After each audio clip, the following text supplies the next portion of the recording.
Okay. So let's get started. Hello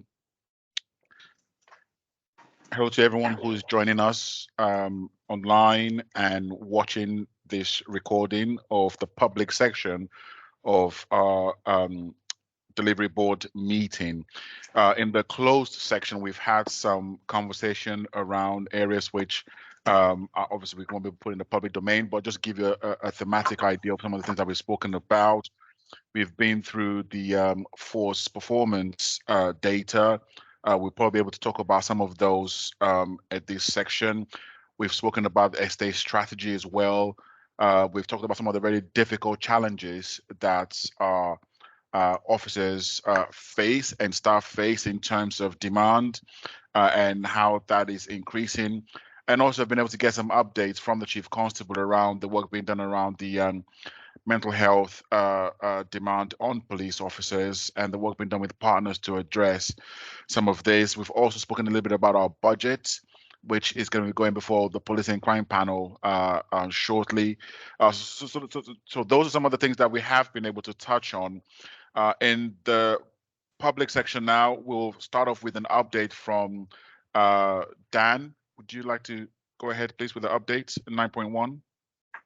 Thank you very much, Commissioner. So I'm going to be talking to a paper which sets out our update in relation to how we're responding to your police and crime plan, section priority 6, which deals with transparency and open communication. I'm not going to talk to every element of the paper because it will be circulated and published for people to read through at their leisure. But the paper is separated out into two sections. The first bit deals with how we communicate with the public and internally with our staff. And then the second element deals with transparency and accountability.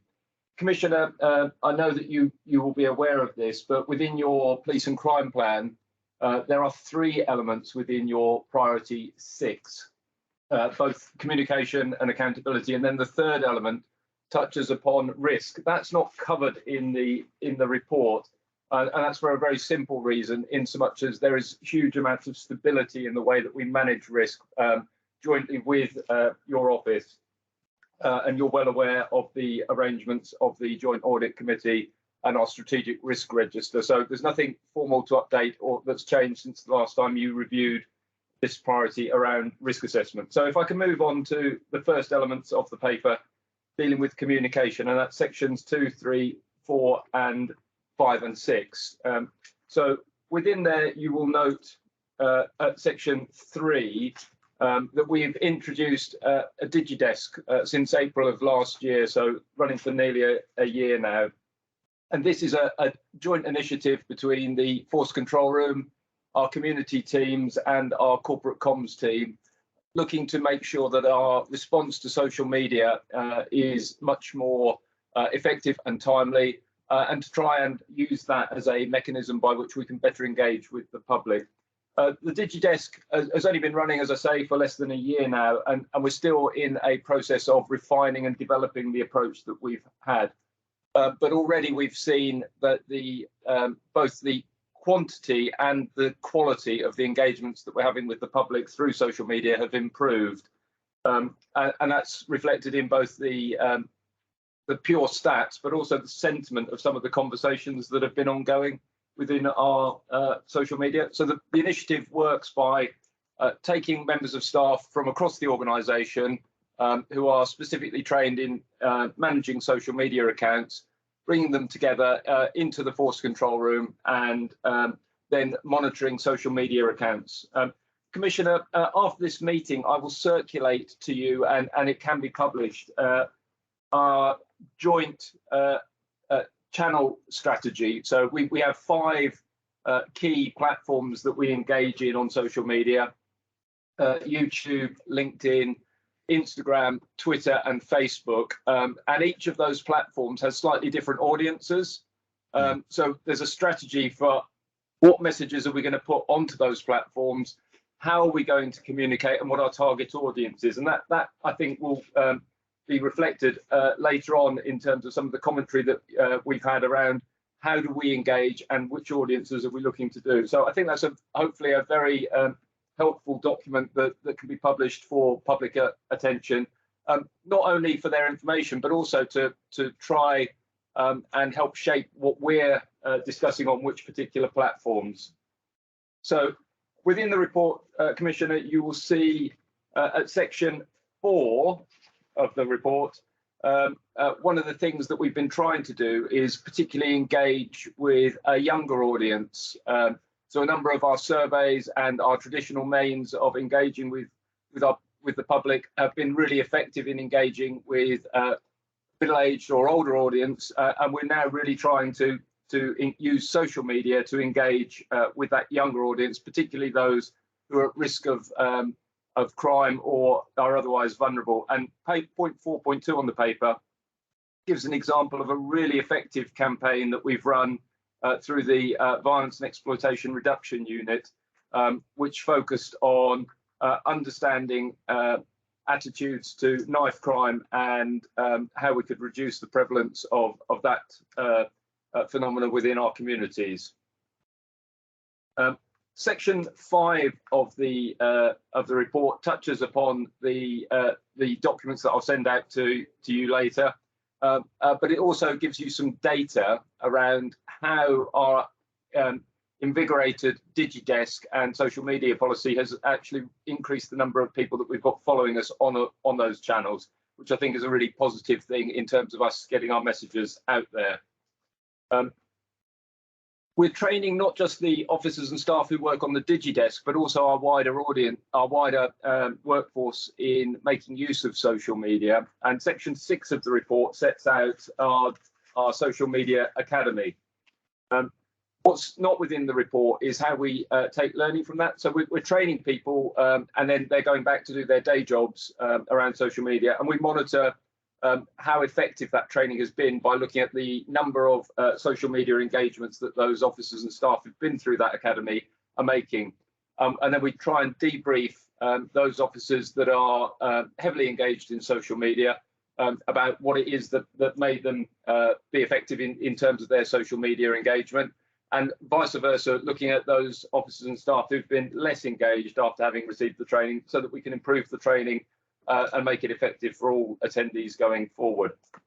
I'll pause at that point because that deals with all of the communicate element of your engagement strategy before I move into the transparency section. Okay.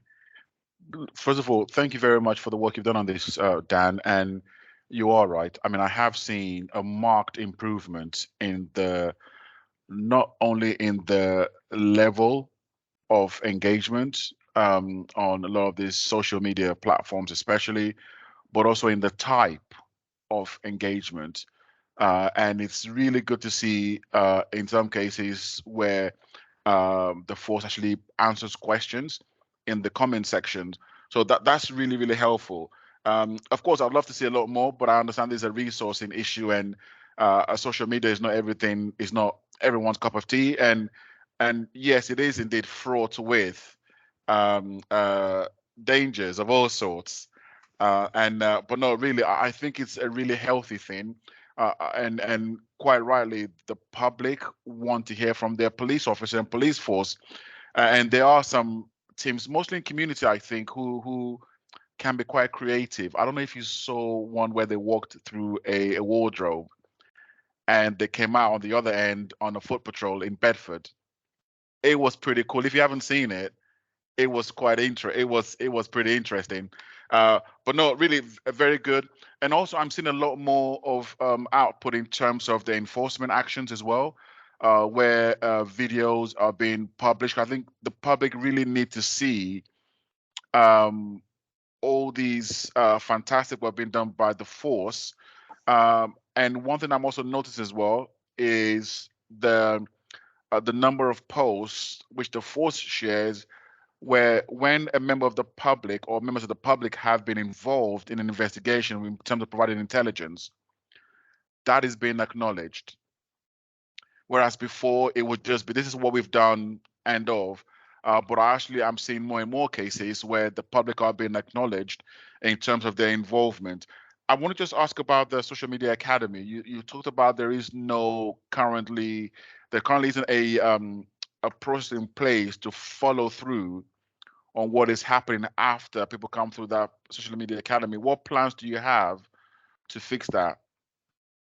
Sorry. So after our officers and staff have been through the Social Media Academy, after a period of time, the corporate comms team do go and have a look at each of those officers and staff, what they've posted on social media accounts, where that engagement has been really effective, try and understand how that effect was achieved, and then try and spread that out into the future training. So there is a debrief and learning process from all of the people that go through the Social Media Academy, Commissioner. And can I make a suggestion? There are I don't know what proportion of Bedfordshire residents are on social media, but I know we've got all the community teams have got a Facebook group.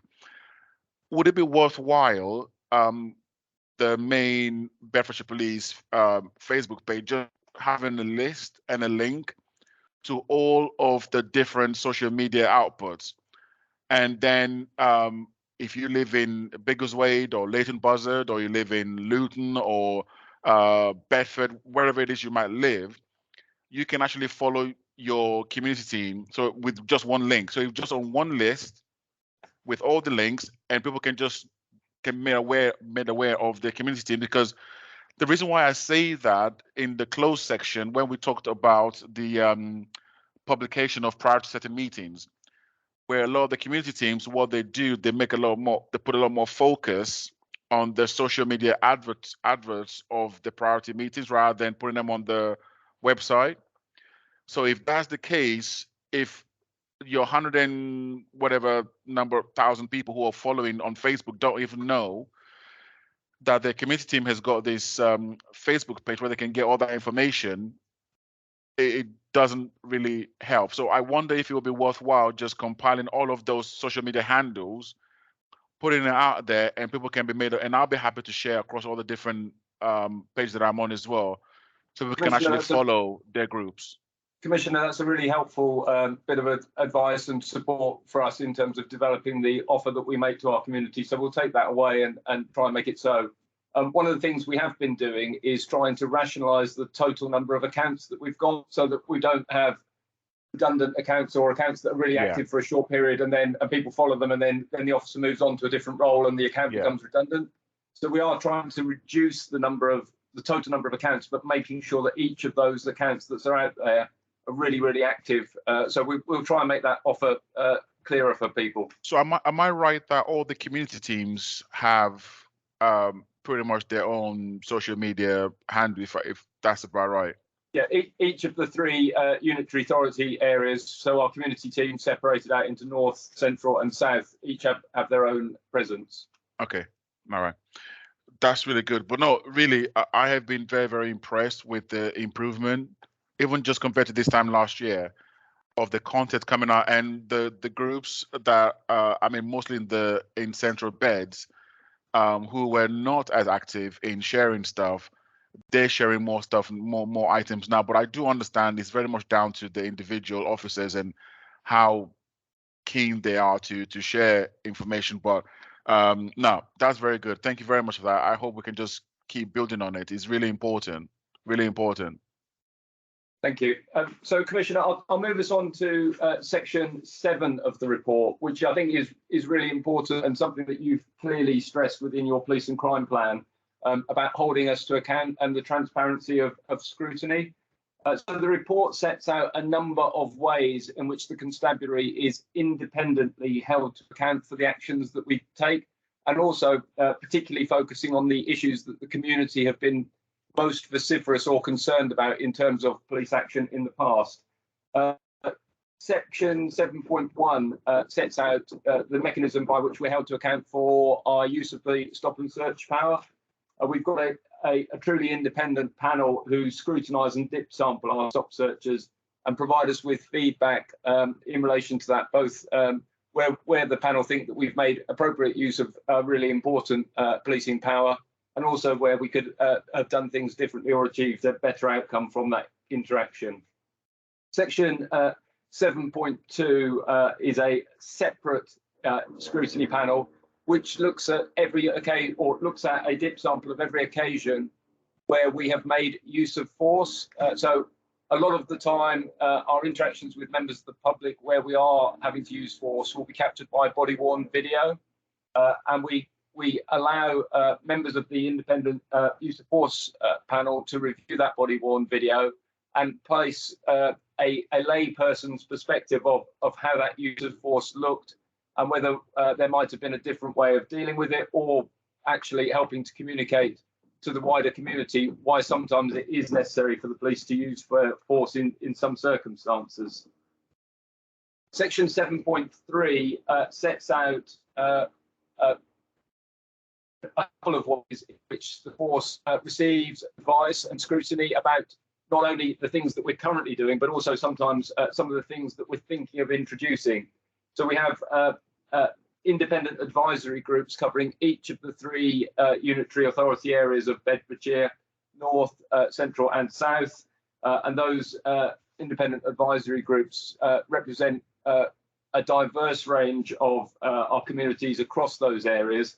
In addition to that, the Chief Constable has a advisory panel of his own, which draws upon people with extensive experience of not just public service, policing, and wider organisations that we provide, so that the Chief Constable can get advice about the direction of the force as we move forward. Commissioner, you've previously expressed an interest in understanding how we make sure that some of our more specialist departments truly represent our communities and that we're getting effective outcomes from those. I'm pleased to be able to report at 7.4 that we have a number of independent scrutiny panels that look at the way that we work in some of our specialist areas of business. So an example would be your custody visitor scheme. You know how that works, and it's been running for a long time. But we've also now got a really strong scrutiny panel looking at our PSD outcomes. So professional standards, all of our complaints and misconduct review processes, to make sure that those processes are firstly achieving the right outcome for the community. Where officers or staff have misconducted themselves, it's appropriate that firm action is taken in respect of any misconduct, but also making sure that we are proportionate in the way that we deal with our officers and staff, and that there is no bias against particular groups, whether that be on age or race or gender or any other protected characteristic.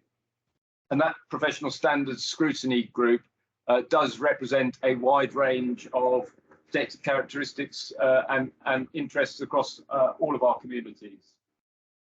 So you've then got later on in the report a number of mechanisms by which we provide data to the public so that they can independently scrutinise and ask questions about the work that we do. So section 8.2, for example, sets out the way in which whenever there is a misconduct case outcome, we publish that outcome on our website and allow the public access to those misconduct hearings so that they can see not only that there is transparent justice in respect of any complaints or conduct issues, but also have trust and confidence in the process itself. We publish a lot of data within our website as well to provide details of what we're doing. And then section 8.4 sets out how we work with our partners across the whole of the county through our community cohesion team and the way that we engage with our partners. Police and Crime Commissioner, the final thing that I will seek to mention from this report is the ongoing success of 24 hours in police custody.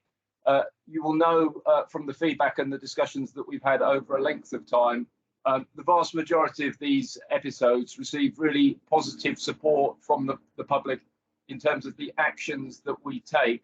But we're also trying to be really transparent. So you will recall there was an episode earlier this year in which we received quite a bit of feedback from the community and from members of the public about the way in which a particular case was held. And I think that really does pay testament to the fact that we are trying to be transparent in all that we do, whether that's going to receive praise or otherwise. So I think it's a really good initiative. We're looking to carry that initiative on going forward to make sure that the public can see the work that we do, recognise the difficulties that frontline officers and staff face, and also understand sometimes how the criminal justice system works better.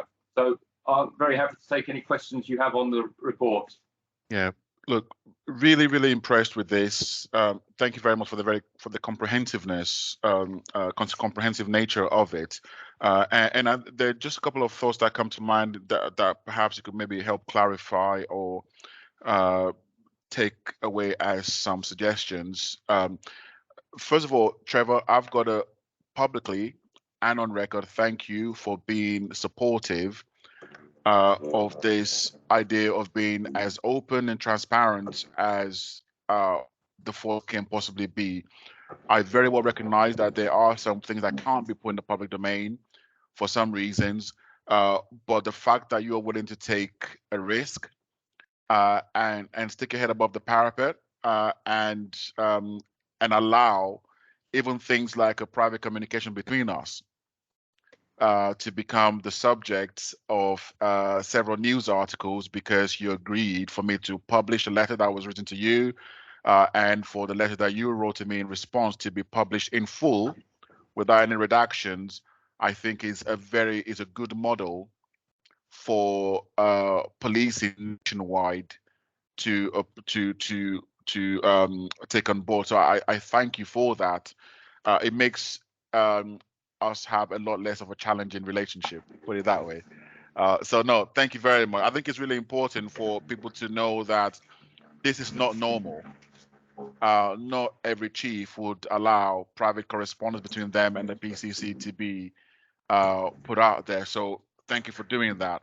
And I think the forced approach to 24 hours in police custody as well. It's also an example that warts and all, despite the risks, you are willing to put policing in the public domain and then let the chips fall as they may. And of course, with the recent one, we're talking about the incident, I think in Leighton Buzzard, I think it was, there was some pushback from the community on that. I can understand why, but the systems are what they are, and the police has got to work around that. Could you just give some reassurance that moving forward, despite that, the force still wants to continue engaging with that program? Because I think it's a fantastic show. Yeah, so Commissioner, I've met with the executive producer recently of 24 Hours in Police Custody. We've discussed the program, how it moves forward. Obviously, there's a number of things we have to consider here, such as, you know, the pressure that it puts our staff under if they know they're being filmed, and we have to make sure it's not the same people every time, and that we give a.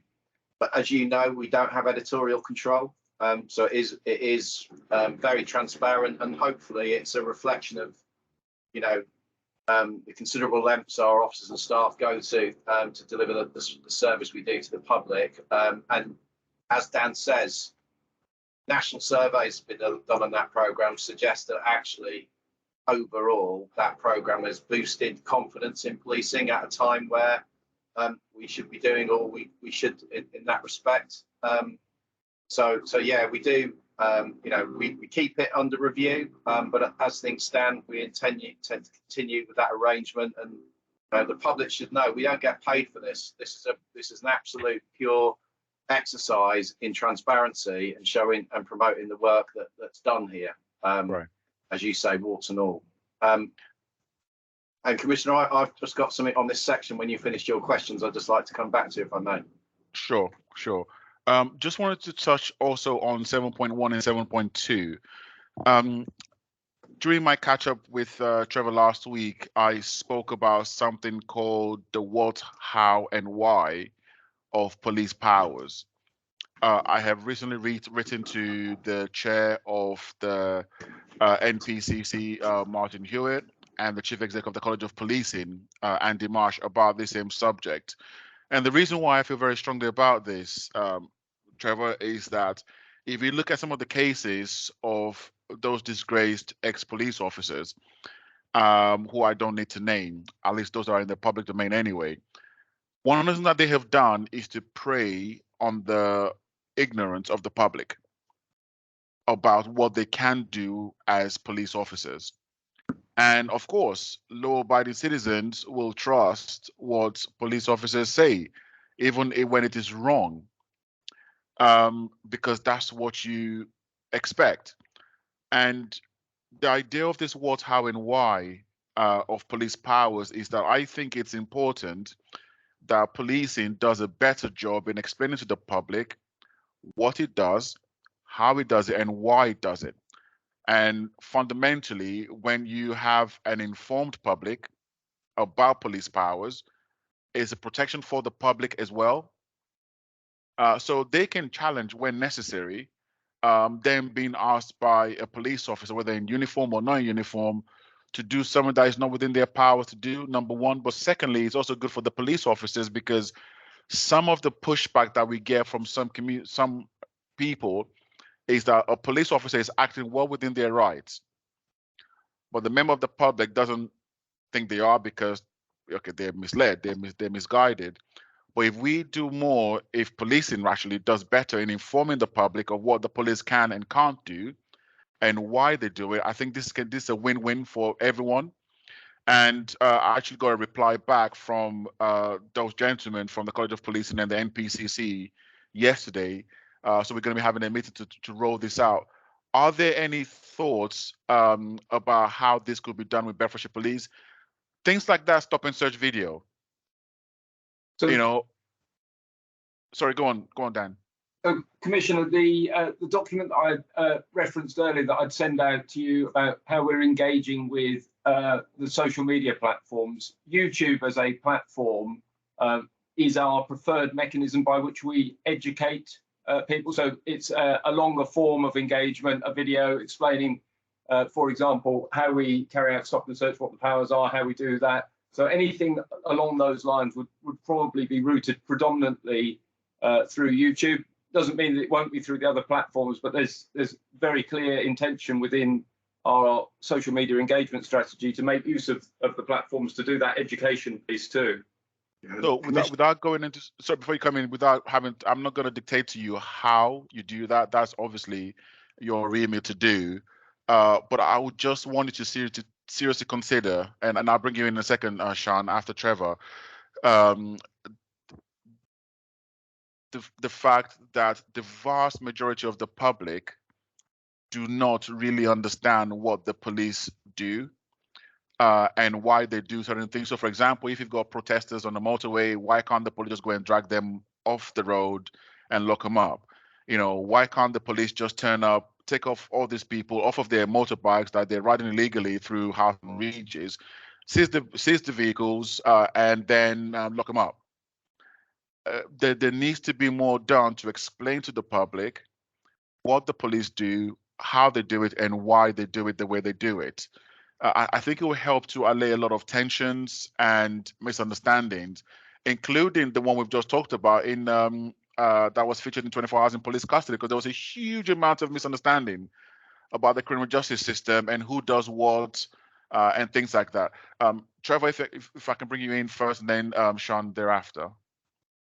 Well, firstly, Commissioner, supportive of this, but all I would say is I don't want the public to Bedfordshire to have any doubts that they're not being, the officers and staff of this force, when they engage with them, aren't doing it in accordance with their powers and doing it professionally. And that's my priority in terms of every engagement being one which is completely appropriate, completely professional, and that's where my focus will be.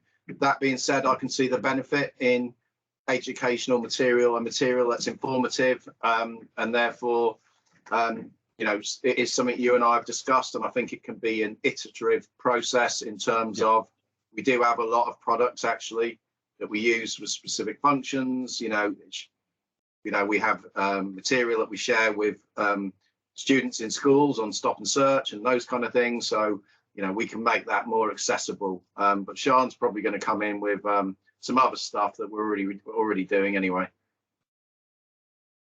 Thank you, Chief. Yeah, Dan talked about the scrutiny panels and the IAG, and part of the responsibility of such panels and groups is to have that focus on policing, but also share outwardly what they see within those forums.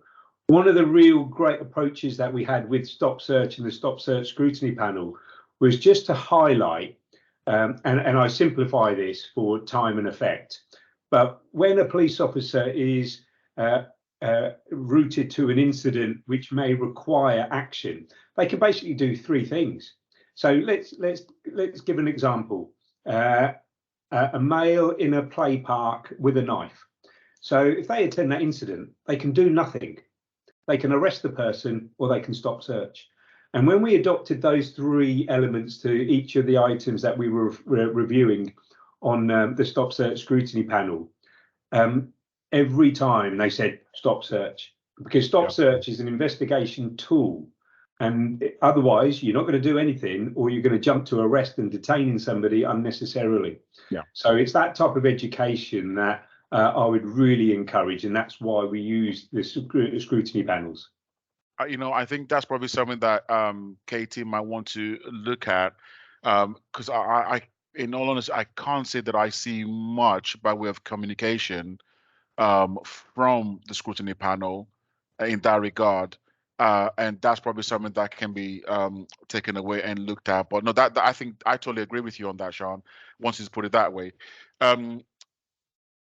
Also, going to 7.5, the DCPP, or the Digital Crime Performance Pack, will be published in February. Just wanted to put out for residents. Once the link to that is available, I will be sharing that, and I'm sure the force will hopefully be sharing that as well, far and wide. Again, as part of this transparency thing in policing about performance, and that will be accessible to residents. Do we have any specific dates yet in February when that's going to go live? I don't think we have seen a specific date, Commissioner. But we can certainly. This one's going to be in February. As soon as we're aware of that date, we'll obviously publish it, because it will be making links available to the pack. So what kind of information would be accessible on there? Do you know? It's additional detail in relation to the stuff. So the public can now access crime and data and investigation data in relation to their neighbourhood through police.uk, and this will augment and provide additional detail to some of that data that's within there. It's basically the National Crime Survey. The data pretty much is already available, Commissioner, but it's probably not as easily accessible in the way that it probably will be there. So this is kind of making it easier to access. Right. Okay. Sean?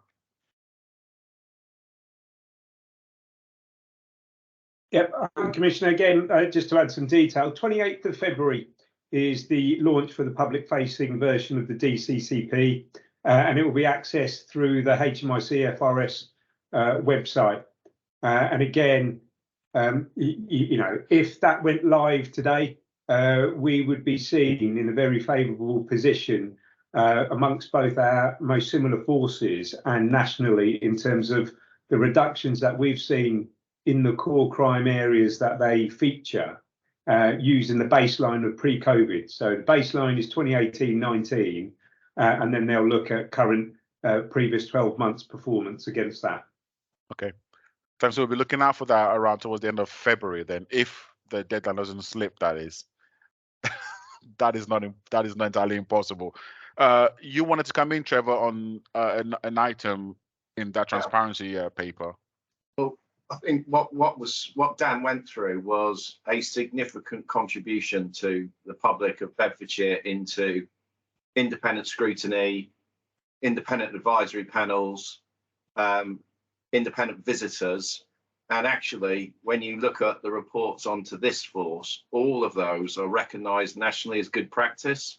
Now, that couldn't be achieved without the commitment of the public of Bedfordshire, many of whom have done many hours of volunteering and have sat on goal groups as well around particularly difficult things, and have given genuine advice on how to message and parts of the community be particularly concerned about things. So the job they do is invaluable. And I know personally that my independent advisory panel, I lean on quite heavily for certain things, and their advice is really, really helpful. So I wanted firstly to take the opportunity to thank all of them for their really valued contribution.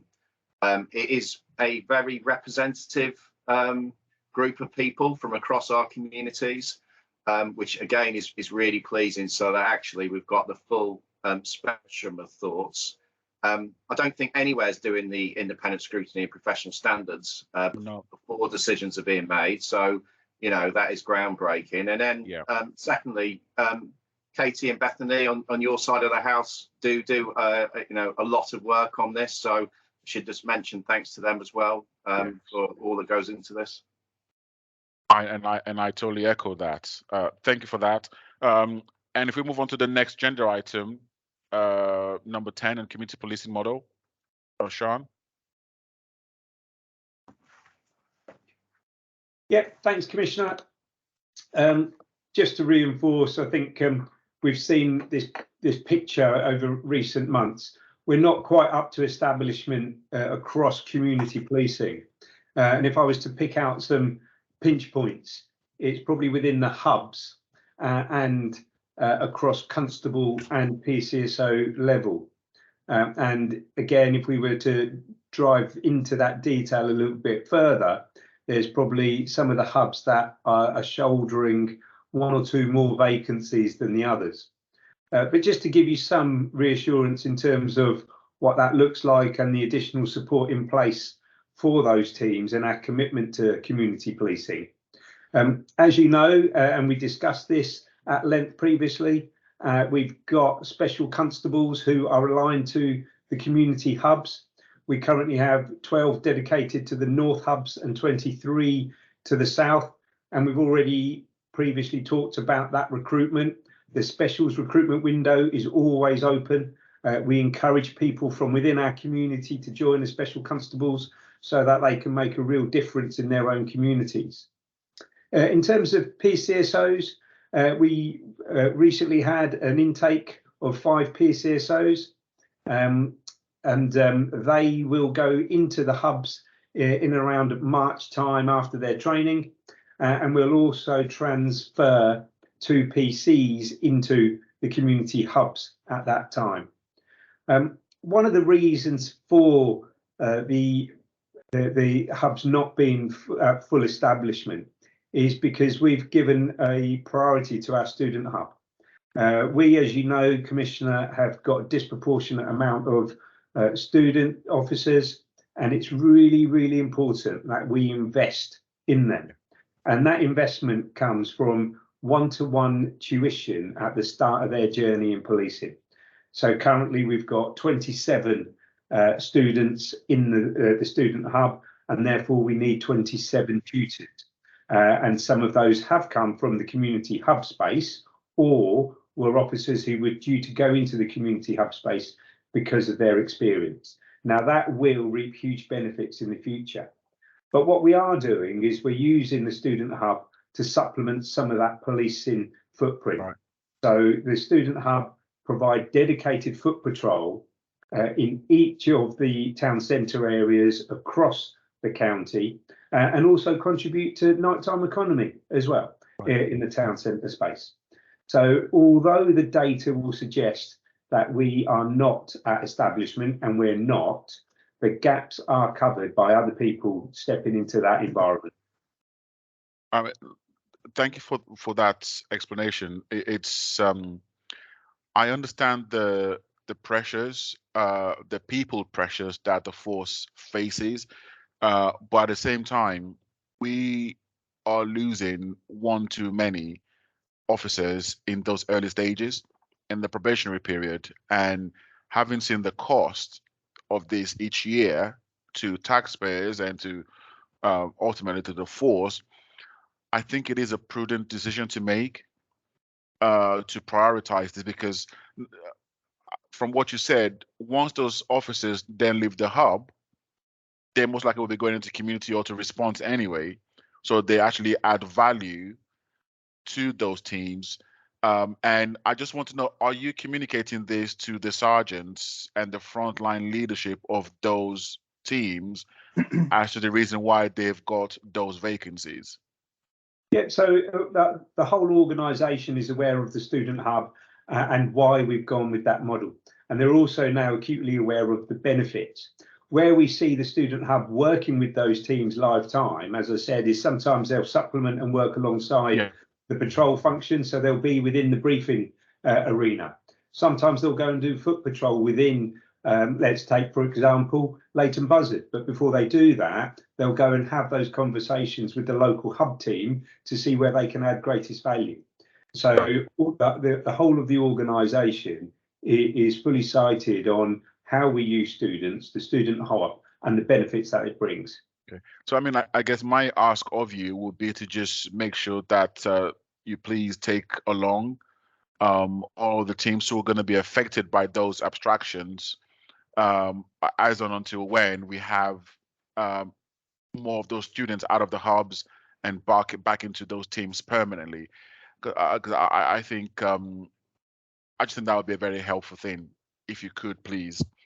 Commissioner, and yes, can I just jump in on one quick point there as well? Sure, because sure.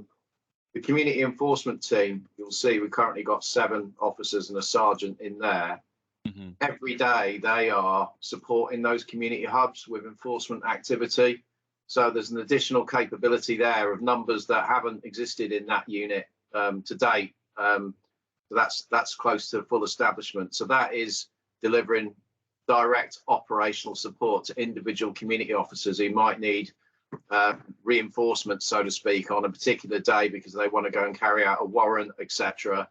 And so very much so that resource is additionality that's supporting the community teams while we are carrying a few vacancies. And you also, sorry, and during the closed section, you mentioned about the additional drivers tickets that's been booked.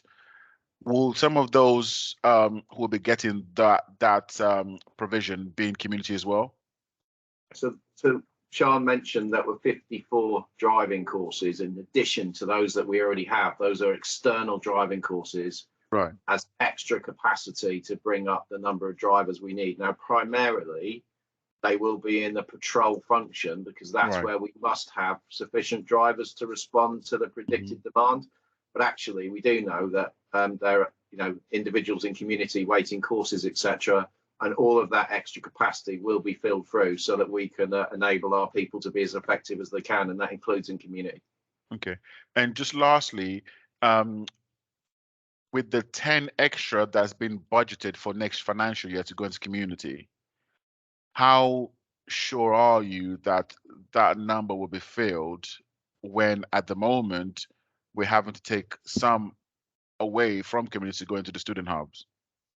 Yeah, I mean, it's important, again, in the spirit of transparency, to manage the expectations around that. That when we say we intend to put 10 extra there, Commissioner, we are pretty confident that we're confident we will deliver this year's growth. Obviously, it will be right up to the last day. Yeah.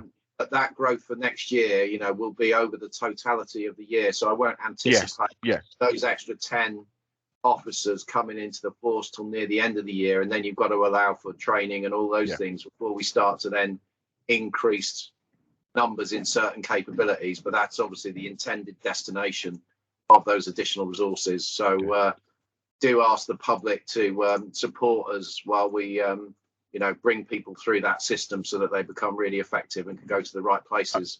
I mean, I guess for me, when I look at this, while I understand the sticking points and there's the timeline in getting people on board, I look at where things. I mean, you guys obviously you've been around longer than I've been in this space.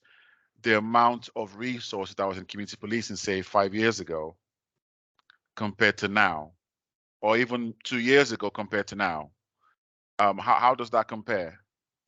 Well, what you can recall? It's completely transformed because it's gone from not having officers in community policing you know, at the start of that time frame you just mentioned, to it growing to the now what is the, you know, the biggest establishment that we've had in many years in this area. And obviously, as you know, as we've discussed, there's plans to not just maintain but grow that over time. Right. Well, thank you for your continued focus on this area of business. I know there are other areas within the force that have very heavy demands on them, and people don't just grow on trees. You know, you've got to find the officers, you've got to train them, you've got to then get them into the job, and then they're delivering. So I understand that everything is a priority, but everything can't be a priority. So I want to just commend you for your flexibility and constantly looking at ways of delivering. Now we're going to move to number 11 on the agenda, which is the voice of the public section, and just a couple of questions that have been sent through to me, and some that have just come my way along over the last couple of weeks as well. First of all, some months ago we spoke. I think Bedfordshire started becoming part of the pilot for tagging of offenders, burglary offenders. Yep, that's right. There was a. Can we get an update on that, please? Yeah, there was a. We were one of the Pathfinder forces in EMAC, and that's the Electronic Monitoring Acquisitive Crime Tagging Process. I'm glad you remember that. I didn't. I've got it written down in front of me. The principal difference between this type of tagging and previous tagging is that it used to monitor perpetrators who were on some kind of order and map when they weren't at their home address. It was predominantly to support curfew and that type of monitoring. What this does, the Ministry of Justice, Probation, Policing all work together, and we submit crime data on a daily basis. And I'm happy to share this because ultimately this tool should be used, it is more of a deterrent than one to convict. So we would send in crime data, and what the tool was able to do would map around those crime hotspots and see which of those tagged offenders was within that location. And that starts your investigation approach. So in Bedfordshire, we've got 17 nominals who are on this tag, and it's working very well in two respects. First of all, in the sense that those 17, the vast majority have not reoffended. So that's the ultimate aim of the tool. However, some who haven't complied are recalled to prison, and we have had a number who haven't complied and then been returned to prison. We have had one who has been convicted because he did commit an offence whilst on the tag. So when we look at the entirety of the scheme, it acts as both a deterrent and prevents crime and reoffending as per our priorities, but also when those who do commit those crimes, it gives us that opportunity to investigate and, as we've seen, convict. Two questions. Could I don't expect to have that information to hand now. Could you let me know how many of those 17 have not reoffended? When you have that data, it would just be good to know the impact that is having. And would I be right, Sean, that when it comes to burglaries, and I'm sure probably the Maze team will probably be able to help with this as well, that the majority of those who are burglary offenders are repeat offenders? Yeah, they are, and that's the nature of the program. So that's right. But then also, you know, as you know, we've got a very successful integrated offender management team, and they have different cohorts that they manage. Fixed cohorts are specifically from neighbourhood crime index offences, of which burglary is. However, we've got that capability to introduce a flex cohort and free cohorts if A, we think that they are at risk of reoffending, and B, if they want to be part of that scheme as well. You mentioned the Maze team, and I know that that's something that you're really interested in, and I think you may have a question on those. Yes, yeah. But if I just summarise what our Maze team do and how they operate, some of the successes and what's next. And again, I'm happy to put this into the public domain, because if there's anything that we want to achieve, it's the prevention of crime. So if this puts people off committing offences, then that's a success as well. So we've got a dedicated team of a detective sergeant, 6 DCs, a forensic intelligence review officer, and an analyst who are dedicated to residential burglary. And we've spoken about the challenges that we face as a force and the resourcing challenges, but we see burglary as a #1 priority simply because of the fact of the impact it has on people who are subject to residential burglary. That team really focused. They review every single residential burglary, and they will lead the investigation into that investigation and relentlessly pursue those suspects. I know you, in the closed part, you're party to some of our data, and some of that data is outstanding suspects. I can count on one hand the number of outstanding suspects that the Maze team have, because as soon as they get one, they're out there looking for the person and dealing with them robustly. So much so that the work that they do in conjunction with our crime prevention leads and our community teams has seen a huge success in terms of residential burglary. We've seen over 300 fewer victims of burglary year to date than we did last year. And the reductions that we see are against national averages. So we are reducing that burglary level quicker than others. And in terms of our solved rate, we currently sit first in the country in terms of residential burglary solved rate. Now, you know, we all agree it's not about league tables, but that's been consistent. And what that does show is that we've got really effective practice. But the next thing, but the beauty of the team is that they're always looking at new and innovative ways to improve what they do. And at the moment, we are seeking to be a pilot force to work with a company called Vision Metric and use artificial intelligence to enhance images to identify suspects. So in essence, sometimes you'll get really grainy CCTV. What this will do is enhance it. And there's already some case studies where it's worked to great effect in the country. And that's the message that our Maze team wants to send to all those who commit burglaries. We will relentlessly pursue you, and we will keep on top of our solved outcomes. You know, this is just music to my ears, and for our residents who are going to be hearing this, I hope it gives them a huge amount of reassurance as well. Not least because, in my opinion, and again, I'm happy to be corrected here, the individuals who consistently and repeatedly perpetrate burglaries, I would imagine probably don't just do burglaries alone. There probably will be other stuff that they will be doing, which by them being apprehended will likely get rid of some of those criminal activities in our communities as well. So you take one away and then you probably lock off several other victimization points across the county, which is fantastic. And that's what that two-pronged attack is so important. You know, we want our residents to live in a safe place, and we want to be tough on crime, and that's what we'll continue to do. Yeah, brilliant. Thanks for that, and do pass on my thanks to the Maze team, the officers and the staff who work in that team, and obviously the SOCOs who also work with them. Now, number 3 is someone has asked for an update on this thing called a 10-year estate strategy.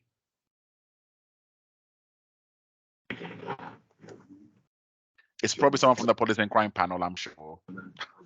So we have a 10-year estate strategy, which we need to publish. So we have that. One of the elements of that strategy, Festus, was to review our community policing model, which the force have now done. And Trev will give a brief update on that in terms of what that means and what changes that will look like. But the key bit of that estate strategy is the action plan that drops out of it in terms of what work we need to do as a force to deliver your strategy on that. But the first part of it was that community policing model review. Right. And I guess it's worth just adding, Commissioner, that this is not us in isolation. We're obviously focused on our own estate, existing estate. We're obviously looking ahead as part of that as to where growth in communities and how the county's going to look different over the next decade. And in fact, but we're doing that also along with partners, so other public services, because between us we have a lot of estate that's currently in use or may be different over that period. So there's a level of sophistication and join up across public services. So we make the best use of space to give residents access to services. But in the sort of immediate future, there's two key things really. One, in terms of community policing, this has been quite a hot topic, and apologies if you can hear some drilling in the background. It's part of the estate strategy ongoing beneath the lonely. So over in Leighton Buzzard, Bossard House, that started off as a touch point for our patrol function. We are looking, at moving our community policing capability into that. So we have a hub over at that location that combines those two capabilities. There's a bit more work we need to just do before we do that, but that is certainly the intention to make the best use of the space for our resources in that part of the county. And we're also looking at an improved facility for our armed policing capability, which has significant estate requirements, as you can imagine, because of the equipment they have access to. Right. So if I'm right, you're saying that for Bossard House, the plan now is that the community team will move out of the fire station into that hub. Do you have any kind of rough time frame? I mean, I know it's not gonna be I don't want you to think I'm gonna hold you to this without any room for flexibility, because I understand these things could change and the factors that could make that change. But what sort of time frame would we be looking at roughly?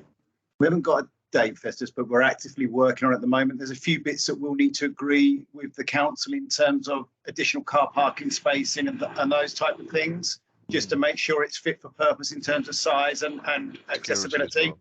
Yeah. Right. But it's been actively worked on as we speak at this moment in time. So, it's not something we're thinking about. Would we be looking at about 3 months? 6? I mean, Ian, you're a CBC man. What is the delay here? Sort it out, mate. Yeah, I will take this up with them. Obviously, it's a shared space. You got to look at car parking, etc., as well, and it is shared with other people.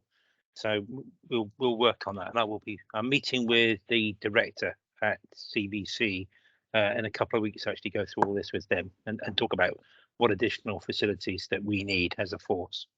Okay. So I take it then from what you're saying then, Trevor, that this is going to be a phased approach to making more and more use of that space at Bossard House, right? Okay, good. Yeah.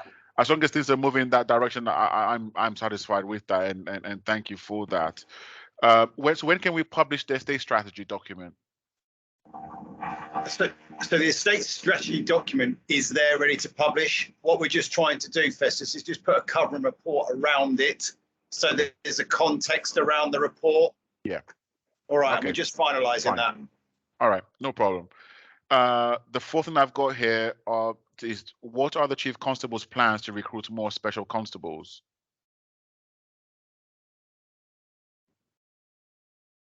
I think Sean touched on that in the earlier update, Commissioner. So we are actively recruiting specials.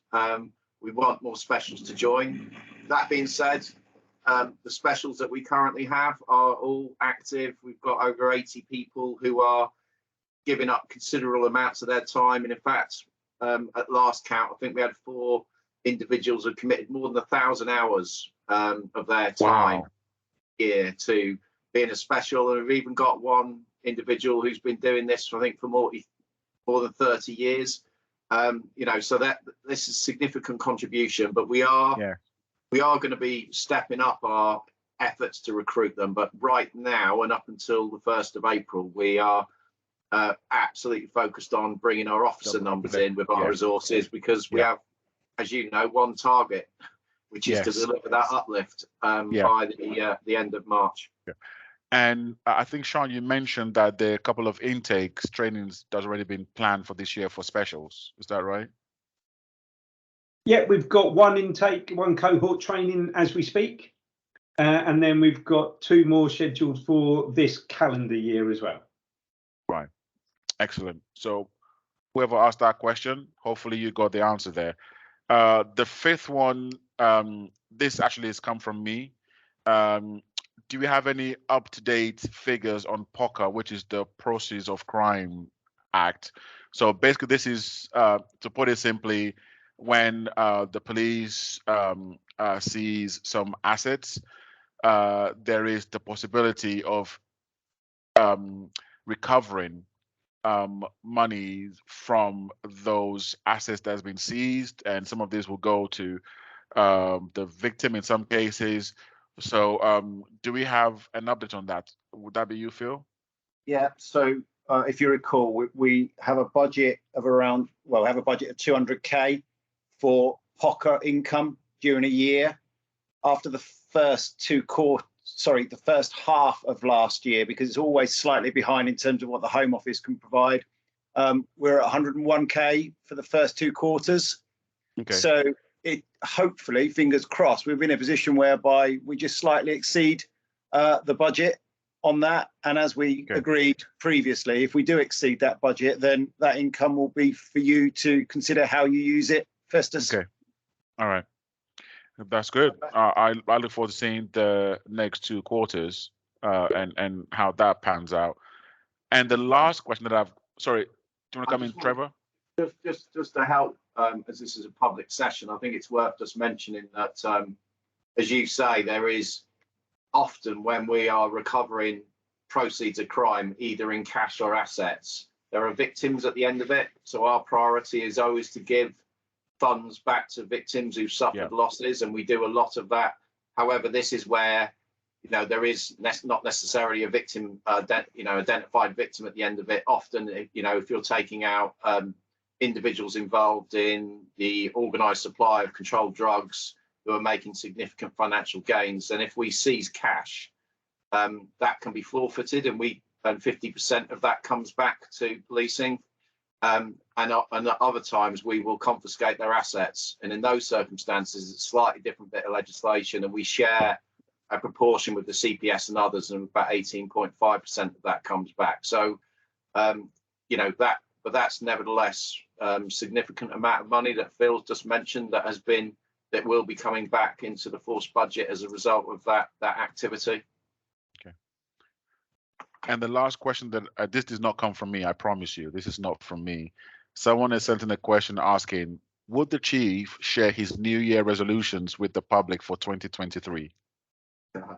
Well, in the spirit of transparency and candor, I might share some of it, but you know, the easiest personal one is I'd like to go to the gym a bit more often, but I'm failing pretty badly on that. But more of if you're thinking of more of an internal one, then it's not a New Year's resolution as such, but something I am resolute about is helping our officers and staff through the cost of living crisis. That they are affected by this, some of them significantly, as we know the public are, and there's a lot of effort, and you know, as a team we are determined that we will do all we can to support them in different ways for what is a difficult time for everyone. Okay. Thank you for that. And one thing I want to just quickly get an update on before we wrap up, there has been a lot of talk about the mental health demands on policing, and also children's emergency accommodation and the demand that's creating for police officers. Do we have any updates on what is being done to deal with this? I know, Sean, you gave a bit of you touched on the emergency accommodation bit in the closed section. Would you mind just sharing where we are on that for the public, please? Yeah, I think there's two elements to this, Festus, and previously, and I know people in your company have used the term that some of our cops have been used to babysit some children who shouldn't be within the environment of a police station. And now that's no place for young children to be if they don't need to be. And that was because of a lack of provision provided by the emergency duty team. Now, in recent weeks, I've had no such incidents flagged to me. To the contrary, I've had 2 bits of good news shared, whereby out of hours they have been able to find provision for children who who we may have taken out of their residential homes or who have been unable to go back to, and that's been shared with the strategic leads of the EDT. So that area is a good news story. There's still the longer term issue in terms of placements and accommodation. Now we're working with our 3 CSP partners and health services to make sure that we've got a long-term solution to that. But that's one that we will keep plugging away with. Thank you so much for your work on this, Sean. I mean, that is some good news as well. Of course, that doesn't solve the problem overnight, but at least there are some really positive outcomes coming out of that engagement with the partners. What I've asked is that we keep this as an agenda item, at least for another round, until we know that this progress is somewhat sustained. So we'll just keep an eye on that. And Trevor, do you want to just give a quick update on the mental health demand side of things, please? Yeah, no problem at all. So firstly, there have been a number of really positive conversations with strategic partners across the county, focusing on the right care for the right person. And as you know, I won't need to rehearse this, but there have been lots of instances where we're not the right agency to be having a duty of care for someone, particularly if we're waiting at a mental health facility to hand someone over, or indeed with at A&E with someone we just need to hand over to medical practitioners. And obviously we are acutely aware of the pressure that other agencies are on, but nevertheless, we need to get the right care for the right person. So what I would say is we are in healthy dialogue. We have a forum coming up this month where a number of leaders are coming together to deep dive the mental health problems we are seeing in the system. There has been significant progress in Humberside in the way health and police are working differently. And I've had a conversation with the chief exec of the local trust and signposted them to look at what's happening there in advance of us coming together as bilaterally, actually, as 2 teams to discuss this. So I know it's something that you and I are of a shared view on, in that we need to change this, because actually that's not what the police should be doing. But actually we need to do that in a way that the public doesn't fall between the cracks. So it's one where I think we'll just continue the updates, but as I say, there is some planned engagements to actually start to problem solve this and to hopefully come up with a different answer. Well, I'm hoping that we're going to be able to get, or at least you will be able to get the right people around the table at your February meeting, because this needs to be resolved. It's been going on for far too long, and I'm really keen that you grab the bull by the horn here and you're doing this. Obviously, that'll be ahead of the Police and Crime Panel meeting in March or April, where I hope to go to the panel with some figures on the level of demand. So I hope you'll be able to do the legwork with the partners ahead of that. So at least I would like to go to the panel saying, well, at least we've got a pathway moving forward. There's a plan to deal with this, and subsequently we can then come back to them with an update on how much progress has been made in that area. So I thank you for your leadership in that, Trevor. That is all. Oh yeah, this. Katie, am I missing anything here? Won't unmute. Sorry, wouldn't unmute, boss. No, you've covered everything. Okay, brilliant. So that will be the end of our meeting. I want to just thank all of you and also the officers and police staff we've got in Bedfordshire Police for the fantastic work that they continue to do, and also to thank the residents for their continued support of Bedfordshire Police as well. Well, have a good day, everyone. Enjoy it. Thank you.